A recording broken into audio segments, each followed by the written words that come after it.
आपण पाहत आहात संघर्ष नायक न्यूज, जनतेला न्याय मिळवून देणारं हक्काचं एकमेव न्यूज चॅनल संघर्ष नायक न्यूज।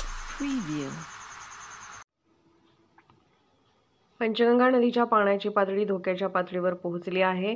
पंचगंगा पूल क्रमांक 36-1 मिरज कोल्हापूर विभागावरील रुकडी आणि गुरु मार्केट रेल्वे स्थानकादरम्यान 18.30 मीटर प्लस 2 17.50 मीटर लांबीचा महत्त्वाचा रेल्वे पूल आहे।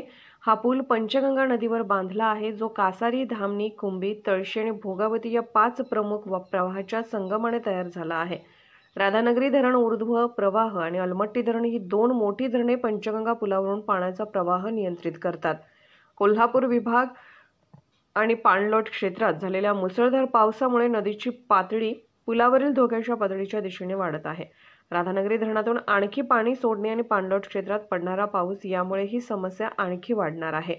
पाण्याची पातळी सतत वाढत असल्याने या पुलावरून गाड्या चालवणे असुरक्षित होऊन रेल्वे प्रशासनाला यावरील रेल्वे वाहतूक बंद करावी लागू शकते। या निर्णयामुळे मिरज कोल्हापूर विभागातील रेल्वे सेवेवर परिणाम होणार आहे। संघर्ष नायक न्यूज चॅनलला लाईक करा, शेअर करा आणि सबस्क्राइब करा।